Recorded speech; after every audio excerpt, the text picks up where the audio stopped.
Hey, friends, welcome back to Notes from the Edge. I'm your host, Lisa Lacy, and this is the place where we have the conversations we should have been having all along.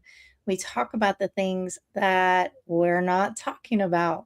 And today we are going to have some conversations that explore some really fun places.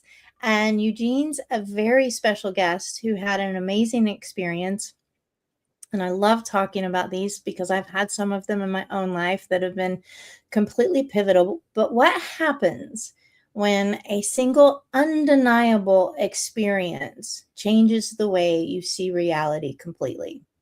So, Eugene Samolin is an Australian author whose work blends spirituality, philosophy, religion, and storytelling. After a profound vision, it changed to the course of his life. He's an author now. I say now, and we'll talk about his origin story when we get to it, whose work bridges spirituality, philosophy, and literary fiction. He was a jazz musician. By the way, Eugene, my husband is a mechanic by day and musician by night, and we have our first Mhm, open mic in 2 weeks. I'm so excited. mhm, mhm. But after your experience, you decided to dedicate your life to writing about healing, consciousness, faith, and human transformation.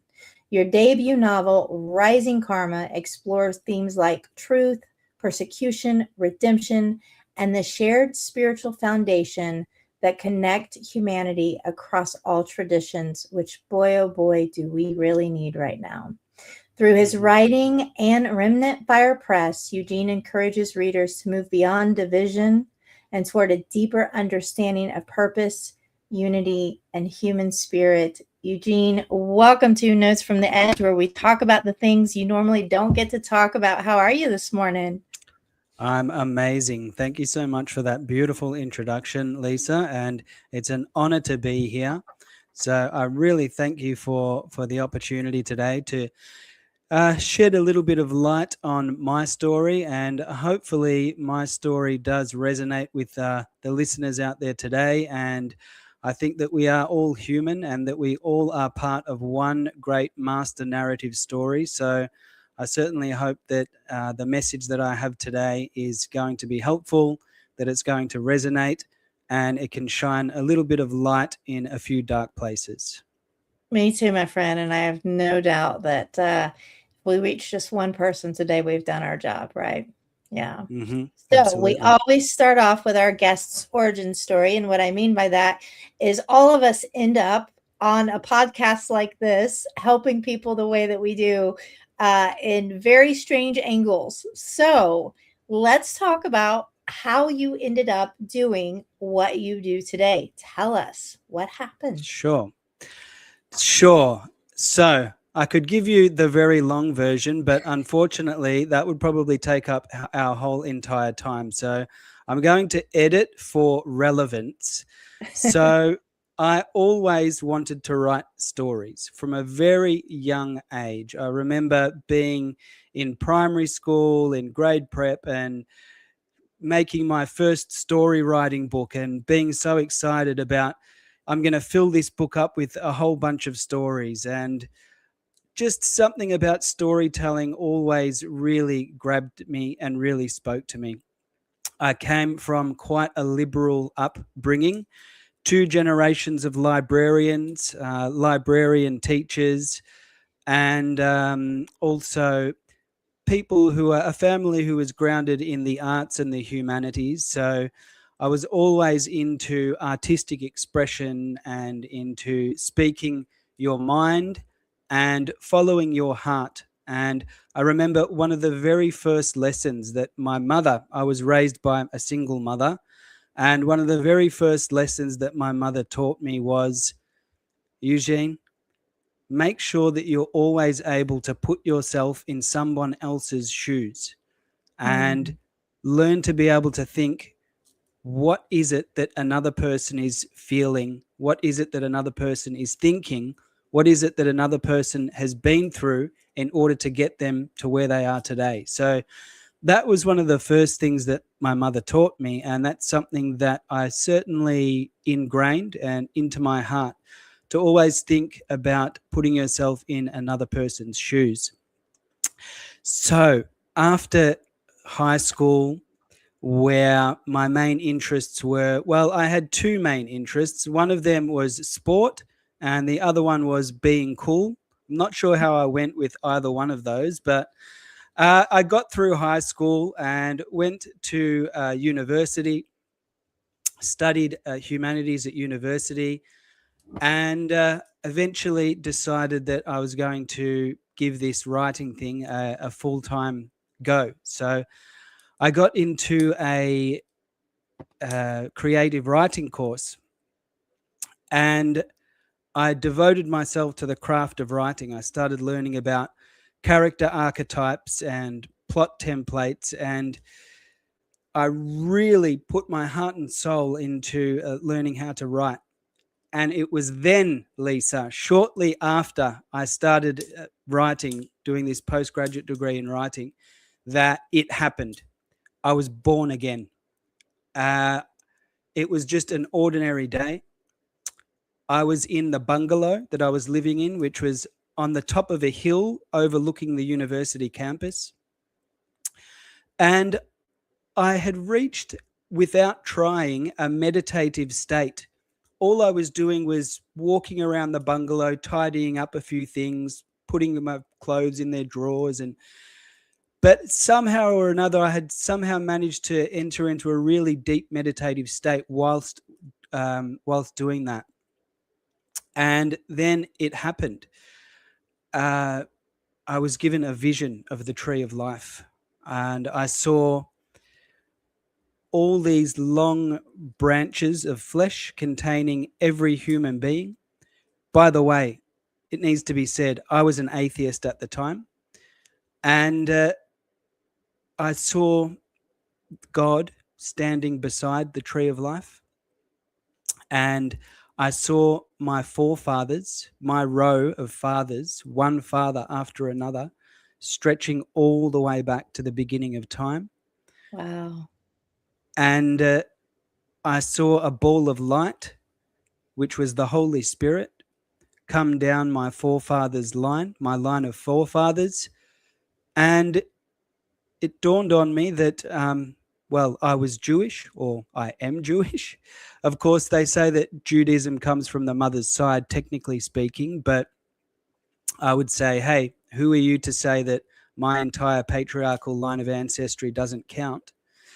Um, and the ball of light came down my forefather's side, and I saw the patriarchs from the Bible. And right in the midst of the tree, I saw Jesus Christ, the Messiah. And the ball of light passed through him, and it continued on down through my line of forefathers. And one of the things that was really relevant, and I think that it's one of the reasons why I'm probably here speaking to you today, is that as the ball of light passed through my forefathers, I saw what you might call intergenerational trauma. And I saw the way that each generation carries a little bit of trauma, the traumatic events and the traumatic experiences that each person goes through. They are actually epigenetically ingrained in, I guess it's the DNA of each person, and it's carried down and it's passed on to the next generation.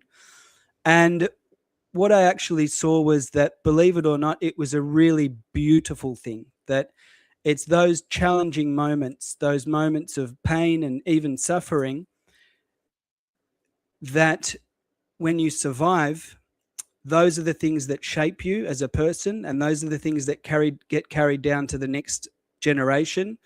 And those are the things that ultimately become blessed because they become survival traits, and they are beautiful things in God's eyes.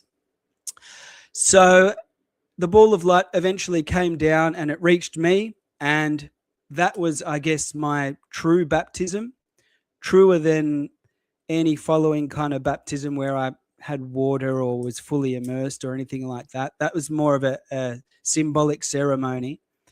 And that was basically, that's my origin story. So I saw the tree of life, and I saw intergenerational trauma. I saw God standing beside the tree. I saw Jesus Christ in the center of the tree. And the other thing that I want to point out is that I saw in the tree and in the branches, we are all in the branches, there were these incredible sparks of light.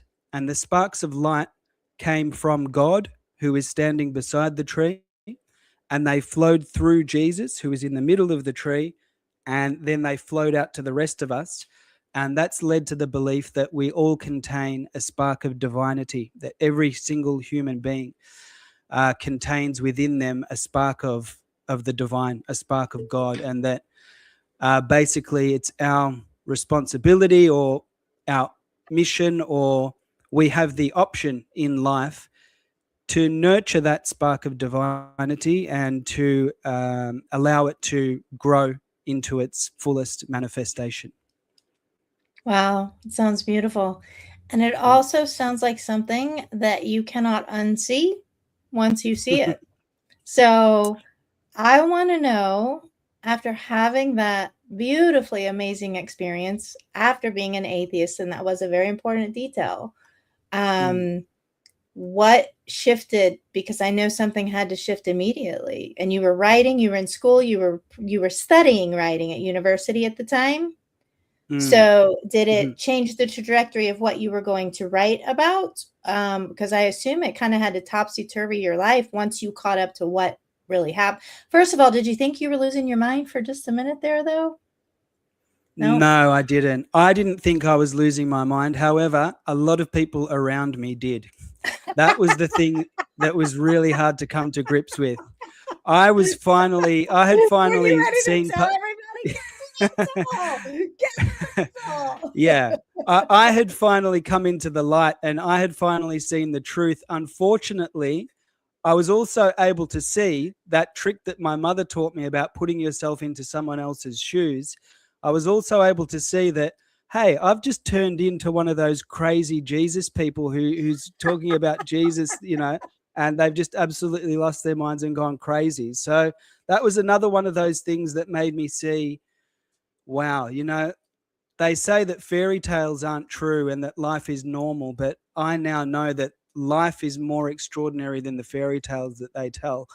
And all those stories about an orphan realizing that they're actually a prince, or things like that, they all suddenly became grounded in reality for me.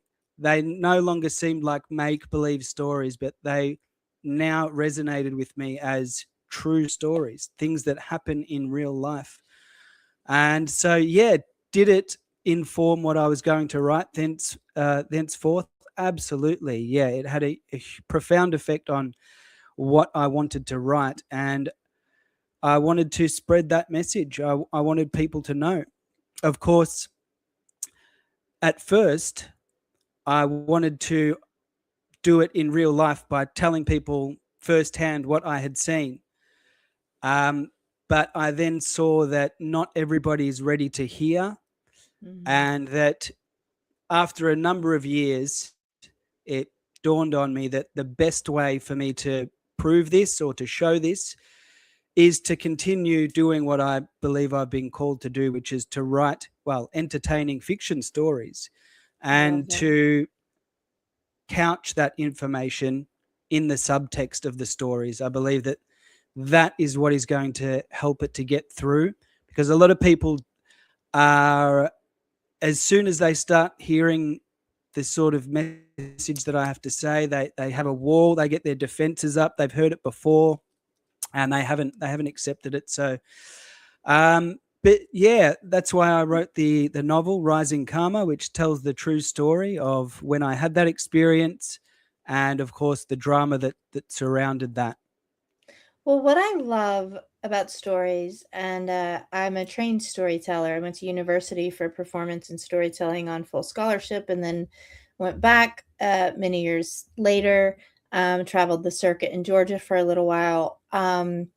You are correct, especially with even fictional stories, even more so. People can see themselves in it. And our greatest Mm, teachers, Jesus being one of them, was a storyteller. He taught through mm, stories, right? And that's because stories stay sticky and people can cannot be distanced from them, rather see themselves in them. And so they do tend to learn in a way that they're more open to seeing themselves in it. So I agree with you, and Mm. I highly respect the art. It is an art of telling a good story. So I am so excited about this. So um, most people with an experience like that are not going to say anything because they're afraid to be judged. Mhm. And that's something, the not taking anything personally and getting to a place where you really don't care what other people think because you know who you are, you love who you are, and you're going to be who you are.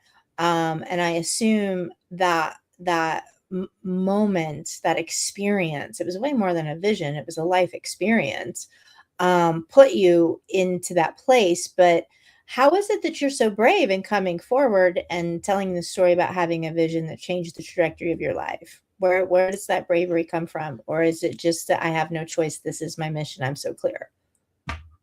Pretty much the second option of what you said. You know, when the Holy Spirit comes upon you in that kind of way, all sense of fear, all sense of ego identification, all sense of, oh, I need to protect myself, I'm worried about what other people might think, that all goes by the wayside because you're just so filled with the incredible love that you've been given and the passion and the truth and the raw, visceral nature of it, that any thought of self-preservation or of protecting your ego, that's nothing compared to who you would have to live with yourself if you weren't to share it.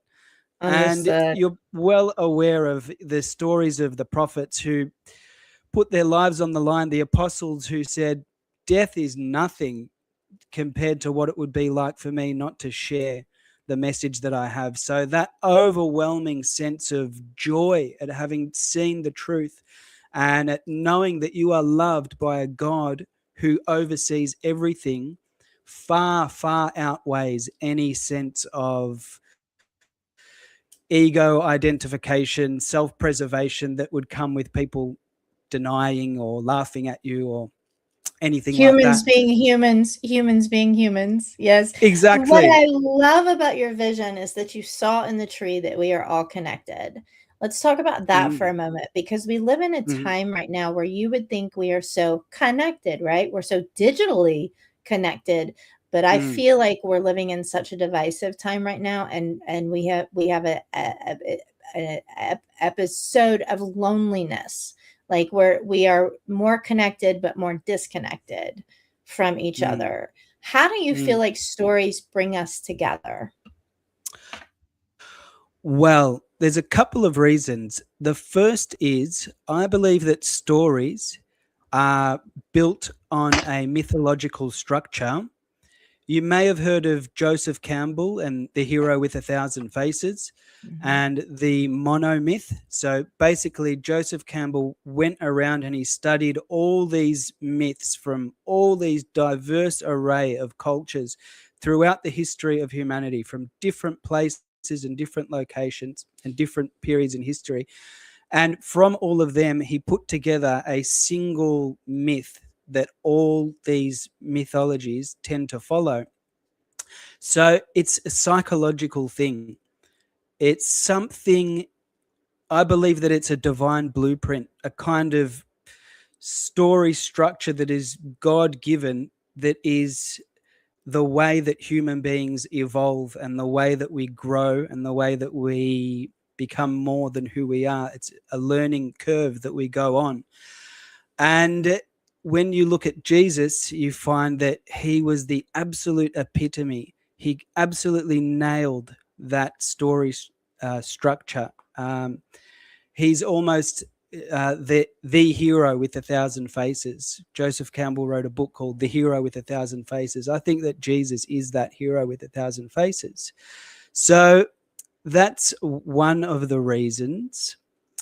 And the other thing that I wanted to say that I think your question touches on, which is the division between religions and the divisions between peoples and the divisions that we find in society today. And that is basically that when I saw the tree of life, I saw history from a higher perspective. I saw it from a fourth dimensional perspective because I saw time all spread out from the first man, Adam, all the way through to me. And I saw that every human being is part of a single organism, one great big tree. So it looks to me from a third dimensional perspective like I'm a leaf on the tree over here on this branch, and you, Lisa, you're another leaf who's all the way over there on a different branch. And it looks like we're completely separate, like we have nothing in common, that we're completely separate entities. However, when you see it from a higher dimensional perspective, you can see that we are actually literally connected, that we're part of the same tree. It's like the right hand and the left hand. The right hand might say, what have I got to do with the left hand? But we know that the right hand and the left hand are actually one. Another example might be if you were to go down a dimension and say, let's look at the second dimension, a flat piece of paper. If I was to put my fingers on that flat piece of paper, it would look from the second dimension like they're just two separate circles which aren't connected in any way, shape, or form. But when you add that third dimensional axis, you can see that those two fingers are connected to the same hand. So, what I'm trying to say is that the religions that we have today, in terms of particularly the monotheistic religions, in terms of Judaism, Christianity, Islam, and there are a few others as well, they spring from the same source and they really are one. They spring from the same God. And there are different prophets and different people throughout history who have been spoken to by God and have delivered a message for a particular people, for a particular time. But if we could just step back for a moment and look at things from a higher perspective, we could see that, in fact, it's the same God who is responsible for those religions, that they connect to that same God. And the same is true for a multitude of other things, science and spirituality, and the list goes on. Things that appear It's to be all binary, connected. Yes, it's isn't all it? connected. That's it. That sums it all Yeah. up. Everything is connected. Yeah, it Yeah, is and it is all connected. Well, speaking of being mm, connected, so your work brings together science, spirituality, and multiple religious traditions. mhm. Have you found any resistance from people who identify with specific religions, or has your ability to speak about all of them been well received? How have you been approached as an author? I've had both those reactions. So I have had people who have been unwilling to hear the message and who have preferred to look at what they know from Scripture and their understanding from Scripture, and that's completely fine. Um, Mhm.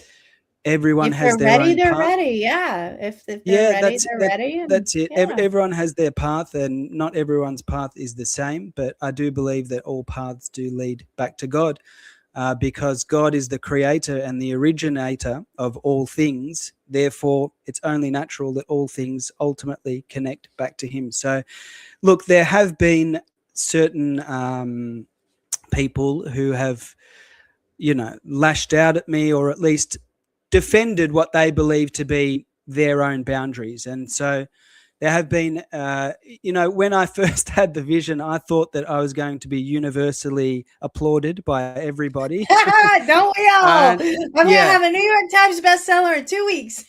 yeah, exactly right. I thought that I'd be Five-star reviews all universally around. admired, and it would be, yeah, exactly. And so, whilst I was warmly welcomed into many churches, um, it soon became apparent that, unfortunately, my lone little tiny little voice wasn't going to be enough to heal centuries and centuries of deep division. So Mm. um, it came down eventually to I had to make a choice between am I going to be true to what I've been shown, Mhm. or am I going to say, okay, I'll subscribe to the dogma that is Well, and I want to standard? speak to that for a minute because I believe, Eugene, that if there is a gnawing placed on our heart for a reason, and that gnawing is our mission and Mm, here, our purpose here. And if we're not fulfilling that, it's not going to be quiet. So mm, if you would have said, "Oh, I'm taking heat, I'm going to just silence myself now," mm, you're right. It would have been hard for you to live with yourself. There's no telling what that would have bred. And that gnawing would have never gone away. That mm, gnawing is mm, the universe, source, goddess, God, divine guys, whatever that is for you, your higher power. Um, it's not going away. It was placed on your heart by the divine, and there's a divine reason for it. So mm, it becomes my job when I work with people to really get them to start believing in their dreams again, that they are possible, that they can accomplish them, and that they are not crazy. So yes, and also Eugene, you know what as well as I do. It is impossible in this day and age for us to put ourselves out in any kind of way as an author, as a creative, as a person just with a personal TikTok account posting our day without it's going to be 50-50 always. So mm, you're going to have the 50% that are like, yes, you are received in my world, and the 50% that are going to be like, you're nuts. So, or mm, you're mhm. whatever else thing they call you. So we do have to um, be aware of that, and it's unfortunate that it kind of popped you a little bit like, oh, okay, this is how this is gonna be. So I've Mm, had my many social media experiences with that, and so when I wrote my memoir, I know going into it when we hit pre-sale in October that, some people are going to be like, yes, there does need to be mental health reform within psychiatric institutions. And some people are just going to be like, well, she's just batshit crazy. So we're expecting it this time.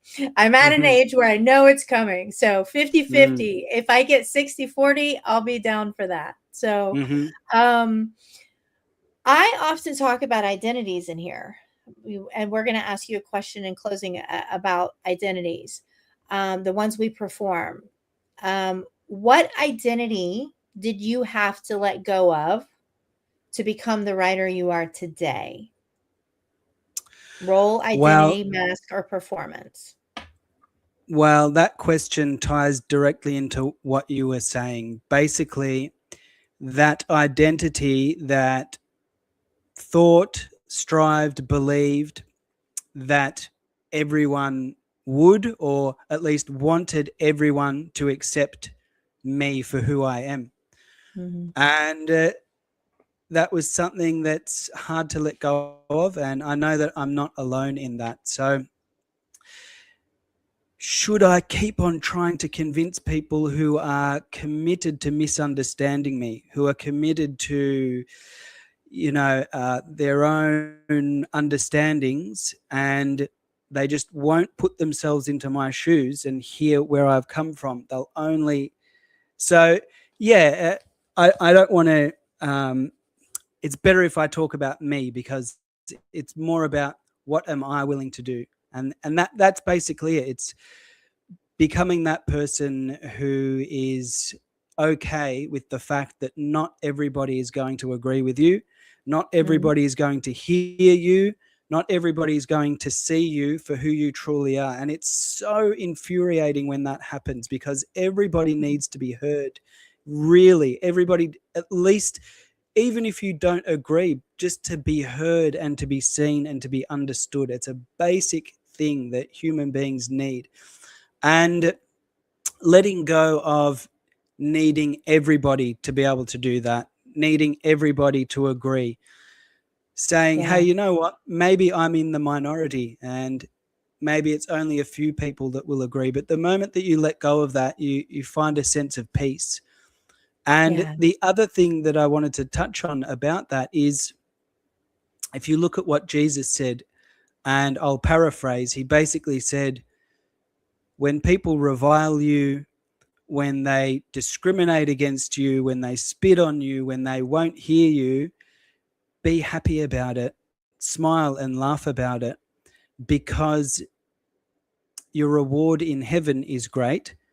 And what I think that means is, what I think it points towards is, if you look at, for example, a diamond doesn't form in perfect conditions. A diamond forms in really trying conditions. A diamond is exposed to lots of heat and lots of cold, lots of pressure from all kinds of different directions.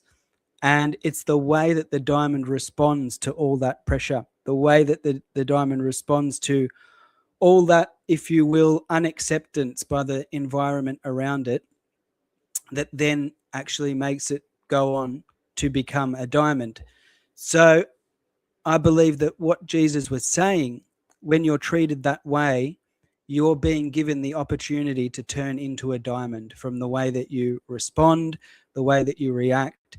Look at it as a blessing, because from a higher perspective, it's almost a privilege when you're treated that way, because you're being given, as I said, the opportunity to respond in such a way that will make you really shine really brightly. It's easy to shine brightly when everything is going well, but if Mhm. you can shine brightly when things are going badly, then you truly are a diamond.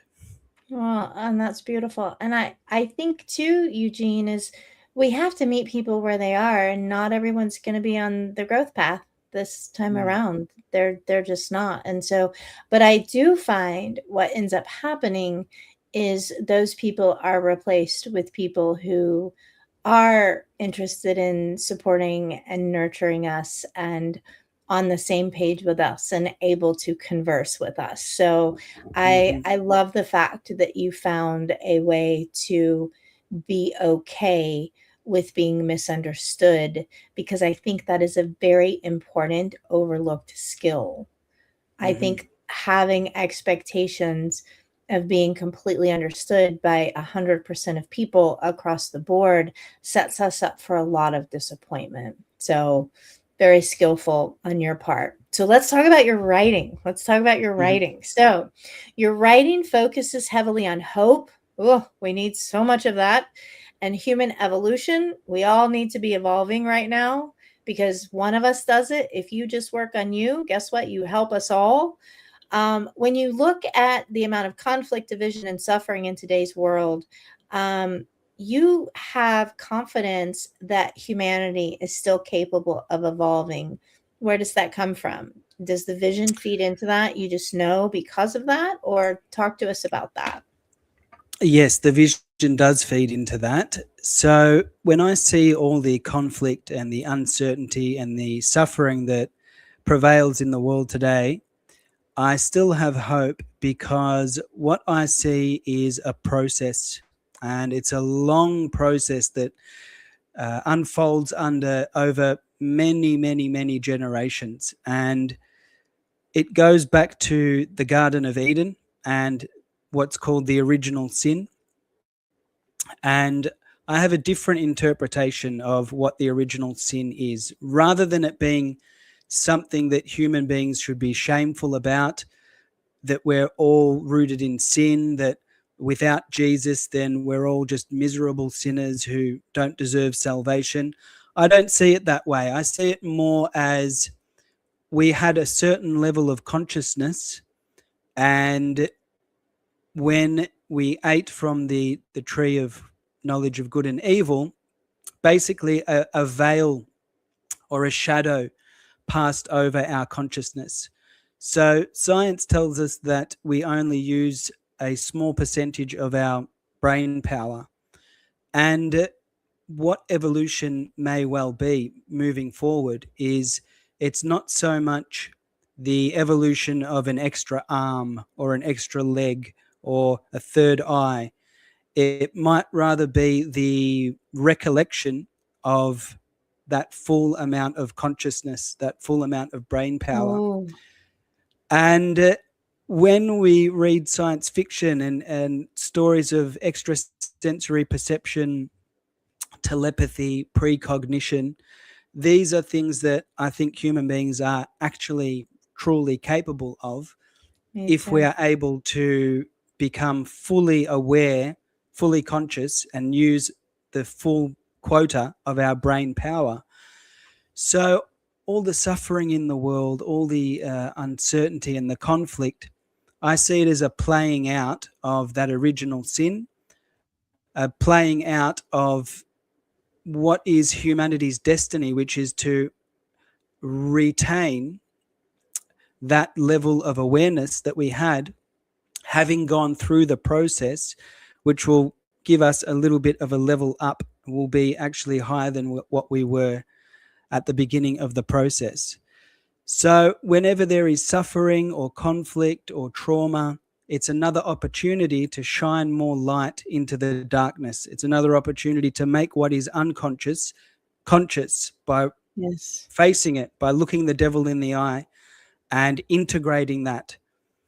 So, that's basically what I see. And I think that the more that we're able to integrate that division in our own, starting with our own selves, then, as you said, when you heal yourself, you also heal the world. Yeah. And, one of the greatest tricks that the devil plays is that he'll get inside your heart and then he'll point the finger out there and he'll say, see that person over there? That's the devil. Or see that religion over there? That's the devil's religion. Mhm. And the moment that he's got you pointing the finger outside and saying the devil's out there is the moment that he's got control of your heart, because that's what I believe the devil does. He gets inside of you and he convinces you that he's out there somewhere and he's not inside you. So when we can do that and become aware of that, then we make that unconscious a little bit more conscious. And that's the long process of evolution that we are in, and it has a destination, it has an end point, and every bit of suffering has meaning, and God has his hand on it, and it does lead to a good place. I love that, my friend. I love that. And in my work, I call it being other focused. And I do use the finger and I say, if your finger is pointed outward, them, blame, blame, blame. Because I spent years in anger, blame my mother and my father and my ex, and it was you, and it was you, and it was you, and it was you. And you stay in anger, you stay in resentment, and you stay in victim mentality when your finger's pointed outwards. What I help people do is to take that finger. It's not always a comfortable thing to do either, and take accountability for our own lives. What can we do? And again, when we work on raising our energetic vibration, which is science also, then we raise the vibration of our great Mother Earth, as well as all of our fellow humans. And all we have to do is grow ourselves. So I absolutely agree with you. If the finger is pointed outward, you're going to suffer. You create a lot of your own emotional suffering when you're doing that too. There is a self respect and a self trust and an unwillingness to self abandon when you are holding yourself accountable and responsible for how you show up in the world. Would you agree? 100%. Absolutely. Yeah. Hmm. Yeah. Hmm. So if somebody listening feels disconnected from their purpose because you had a vision to find yours, not everybody's going to get that. I mean, yours was undeniable. It was like, okay, I'm pivoting right here. I had something similar in the beginning of the year, which thus came my memoir. Um, you'll have to listen to some of the other previous podcasts in addition to the ones you've already listened to. But if somebody's feeling disconnected from their purpose, especially because I believe purpose and meaning gives us hope. If we're fulfilling our mission, we are filled with hope. If they're feeling overwhelmed by life or questioning what they once believed and not sure what next steps are, where would you encourage them to begin? Something they can do maybe today. Well, practically, I'm honestly not entirely sure. I think I have a lot of philosophical answers, a lot of thought processes, because it's completely normal to be asking those kinds of questions, to be Mhm. wrestling with your faith, to be questioning, why has God done this? It's incredibly normal. Even Jesus on the cross said, God, why have you forsaken me? Many of the prophets all wrestled with God, and they had questions of faith, and it's a really, really normal process to go through. So basically, what I would say is that it's an opportunity for growth. That Yeah. when these doubts uh, kick in, that's your time to shine, and that's when you can really, really get a lot of growth done. You Mhm. know, we can't always choose what happens to us. I know that what you're saying is true in terms of we create a lot of our own experiences, and that which we choose to keep unconscious often rebounds into our life, and we say it's just fate when in fact we created it. From another perspective, there is actually a certain amount of circle of control, and there is a certain amount of things that we do not have control over, but we do have control over how we're going to respond. Are we going to Mhm. respond with compassion, forgiveness, understanding, or are we going to respond with hatred and fear? So I would just say to stay grounded in love and to stay grounded in compassion, to know that you are absolutely not alone, that this is a pattern that recurs to all the great ones, all the great mystics, the great spiritual people, from Jesus to the prophets to Mother Teresa. They all had times in their life where they questioned their faith, and they said, oh, I used to be the apple of your eye. You used to love me so much. It used to be just you and me, and now there's all these other people, and now I feel like I'm not the apple of your eye. If you read the book of Psalms, you'll find that David had so many times when he felt the same as well. So I see life as a testing ground, and it's Oh, I love that. Life is a yeah, testing ground, isn't it? yeah, it Yes. is. We're And gonna get that tested. Ain't no way around it. No way around it. mhm, No matter mhm, how much healing work you do, guys, I'm just gonna tell you, there is mhm. not a destination. Now, Eugene, my mishap was I thought there was gonna be a time I was gonna wake up and be healed. And that's not happening. Mm, mhm. Yeah, there's always more, isn't there? Yeah, There's always there's always something more. left to overcome. There's always another challenge in front of you, but there is a destination, and there is meaning, and there is a purpose to it all. I can assure you of that. I saw it firsthand, and I can definitely assure you that it leads somewhere really, really, really good. So I would just encourage you to keep shining, stay Mhm. grounded in love, and know that there is a purpose, and know that God is truly watching, and He's right beside you, and He's helping you, and that it's worth it. It's worth it, guys. It is. Mhm. And you're not alone. You're not alone. You're not the only one going through it. I guarantee you. That's why I started this podcast, because I knew I couldn't be the only one. And sure enough, I'm not. There are many more of you. So you are not alone. Well, Eugene, we're going to wrap up to let people know where to find you, where to find your book. All of that stuff's going to be posted everywhere we splash you. But I want to ask you, as a closing question, what is a conversation that you feel like we could be having more of? Because that's what this podcast is all about. You've already told us what you dropped, what performance you dropped, what you performed in order to survive. Now, what do you wish we were talking about more often? Hmm.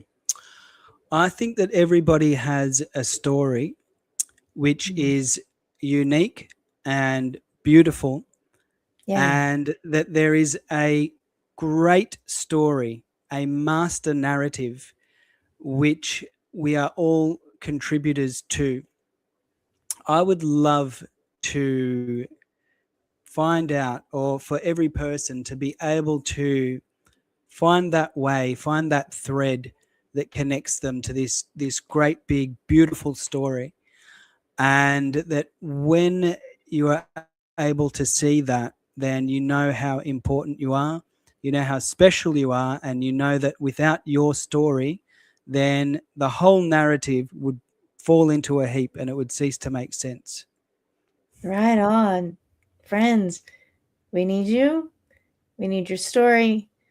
And that gnawing on your heart that was placed there by the divine, it's not going away until you listen to it, like Eugene did overnight. So, Eugene, where can we find your work, my friend? Well, you can find it on my blog, which is just eugenesamolin.blog. And there are a couple of books on Amazon. Well, two novels and two visionary pamphlets, and there'll be plenty more to come, hopefully. So, yeah, you'll be able to find me there. Amazing. Big congrats. Big congrats. Well, listen, friends, thank you so much, Eugene, for coming on Notes from the Edge. Whether people share your worldview or not, I think conversations like this remind us that curiosity is far more important than certainty. And growth begins when we're willing to ask better questions rather than rush to the easy answers. So, for anyone listening, if this conversation resonated, we're going to include all of Eugene's links. You can find this on Facebook, LinkedIn, YouTube, Instagram, Amazon, Apple, Spotify, and about 9 other podcast platforms. Thanks for joining us on Notes from the Edge, guys. Stay curious, stay honest, keep having the conversations worth having, and ask yourself, what did you perform in order to survive? And is it still serving you? And if it's not, what kind of freedom will you find if you drop the role, mask, or performance? Until next time, my friends, we'll see you on the edge. Thank you, Eugene.